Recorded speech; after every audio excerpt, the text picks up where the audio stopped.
That's right, y'all. We're back at it with yet another installment of the Crawler Canyon Competitor Spotlight. In today's episode, the Vanquish VS4-10 Phoenix that is Argentum. And I'll cut right to the chase on this one. At least in my mind, the Phoenix is kind of a one and done. You build it from a kit, you pick out your electronics, you change the subpar stock tires, and that's kind of it. Like there's no glaring shortcomings that need to be addressed. Here's going up a particularly slick rock portion with the VFD set to 6% overdrive, just trying to claw up over that last little ledge there. And then here's the exact same ascent with 33% overdrive, which is not a huge advantage on this particular ascent. I think the 33% was actually a little bit slower because it causes the rear wheels to kind of drag over the rock, but they both make it up fairly effortlessly by comparison. I find that this rig will spend most of its time in 6%. The 33% is used sparingly at most.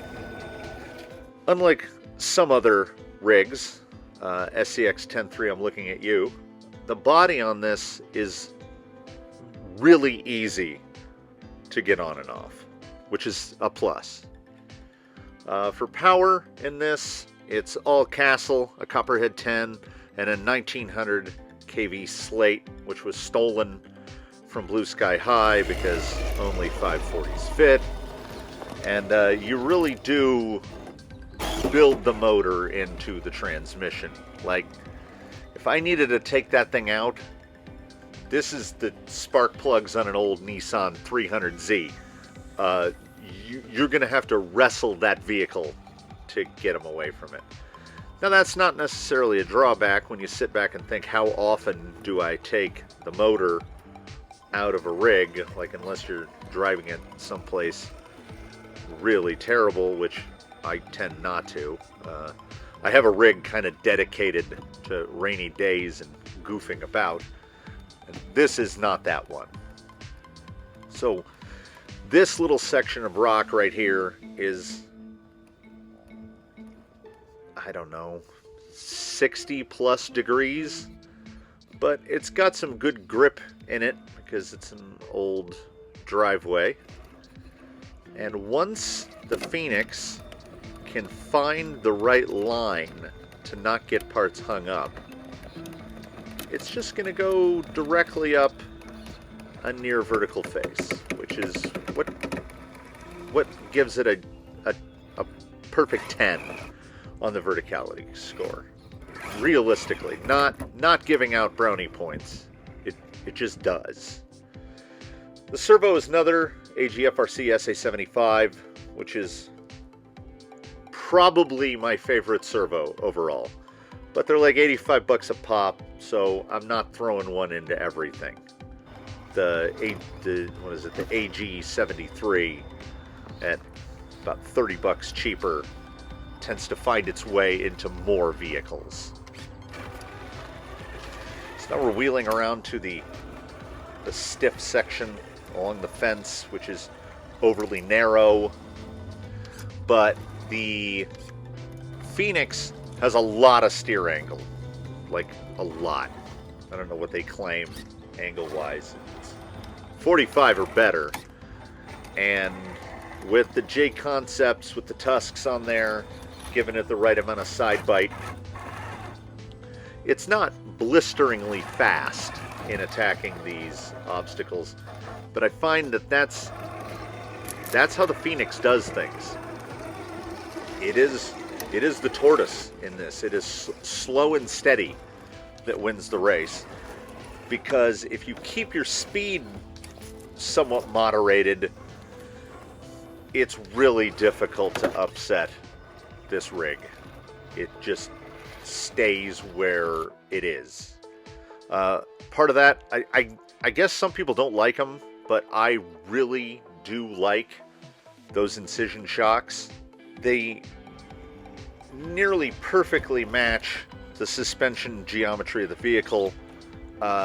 They're long enough to get an appropriate amount of flex, but short enough to keep what is higher weight. It's a portal rig, so it keeps the higher weight just that little bit lower. And it's what gives Argentum a stablenessitude of another perfect 10. Because it really is. That's not, once again, I'm not trying to overly sing praises where those sung praises are not due. The Tusk is a fairly tall tire.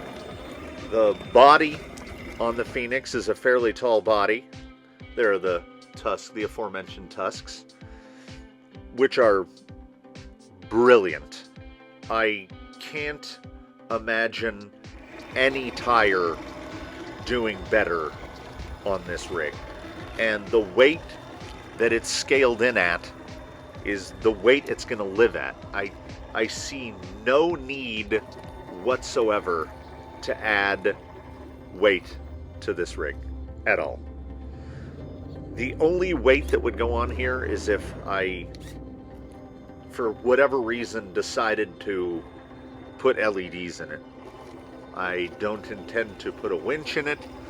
At most, I might change the wheels, although I kind of like these, whatever they are, Injora clones of. I'm kind of a fan.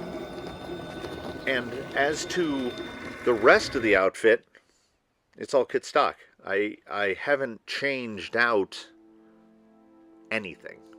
I genuinely don't see the need to. It is immensely capable. In terms of bumpability, it's kind of the opposite of how a Capra goes about it. The Capra is like a rock hopper. The Phoenix, Argentum the Phoenix, it takes these little hops. So I give it a 9. They're like soft hops.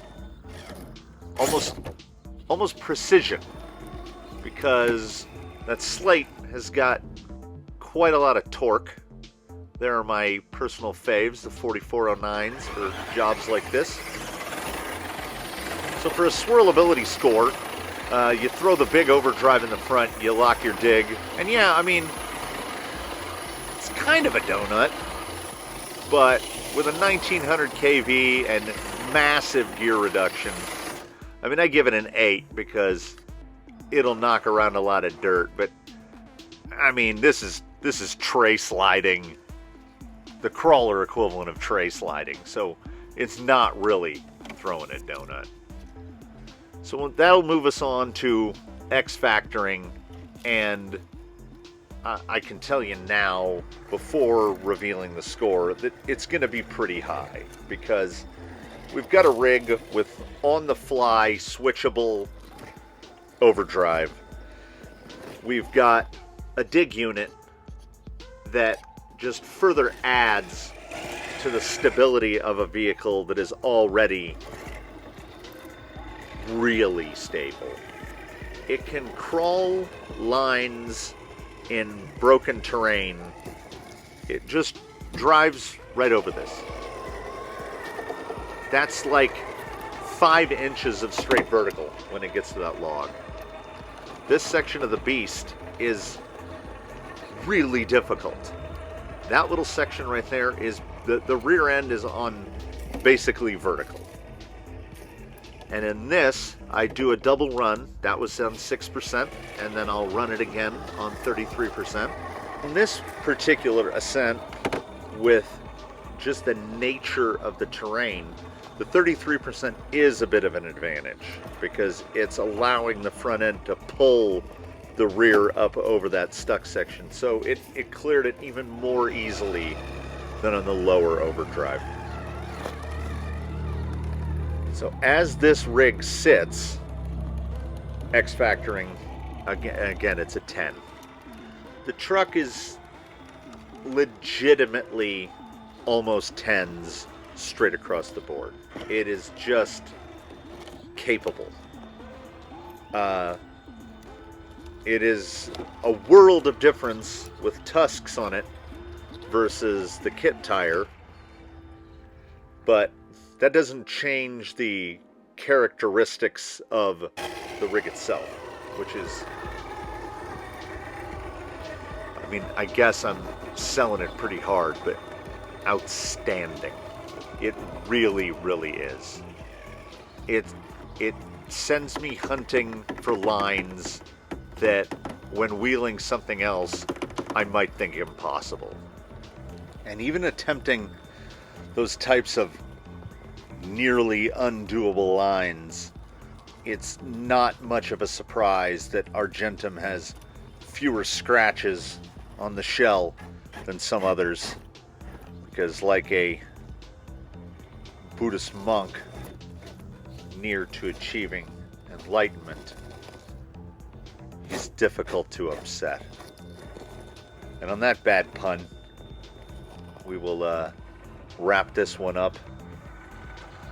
Definitely went a bit longer than anticipated, but I could probably talk about the capabilities of this for another 12 minutes. So to save us both from that, we're going to cut it off here. Be sure to like, subscribe, hit the bell, as I've heard other people say. Check out Crawler Canyon on Instagram, and stay tuned for the next one.